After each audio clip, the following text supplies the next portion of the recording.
Surviving lay off లైఫ్లో ఈరోజు day 9. ఈరోజు మార్నింగ్ కరెక్ట్గా 5:30కే లేచేసా. ఎందుకంటే నేను జిమ్ జాయిన్ అయ్యే కదా. మన డాగష్ బాయ్ వచ్చి గుడ్ మార్నింగ్ చెప్పి మరి లేపాడు. ఇంకా అదే మోటివేషన్తో జిమ్కి వెళ్ళిపోయాం. జిమ్ నుంచి రిటర్న్ వచ్చాక అలా ఫ్రెష్ అయ్యి బ్రేక్ఫాస్ట్ ప్యాక్ చేసుకుని ఆఫీస్కి స్టార్ట్ అయ్యాను. ఇంకా ఆఫీసులు చెప్పుకోవడానికి కొత్తగా ఏం జరగలేదు, సేమ్ ఓల్డ్ రొటీన్. ఈవినింగ్ రూమ్కి రాగానే నేను ఆర్డర్ చేసిన ఓట్స్ వచ్చాయి. సరదాగా అవి అన్బాక్స్ చేశా.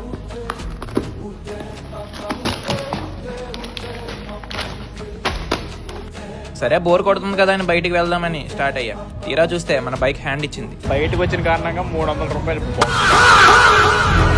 ఇంకా అదే బాధతో టీకి వెళ్ళా. అక్కడ చూస్తే ఇలా జరిగింది. ఏదో తేడాగా ఉంది, నాకు సంబంధం లేదు. ఇంకా జరిగిన విషయం ఆలోచించుకుంటూ మన డాగష్ బాయ్కి బాయ్ చెప్పేసి తిరిగి రూమ్కి వచ్చేసా. డిన్నర్కి మంచి బ్రెడ్ ఆమ్లెట్ వేసుకొని అలా ఈ డేని ఫినిష్ చేశా. ఈ రోజుకింతే. మీ డే ఎలా జరిగిందో కామెంట్స్లో చెప్పండి. See you tomorrow. మళ్ళీ సేమ్ రొటీన్తోనే. Bye bye.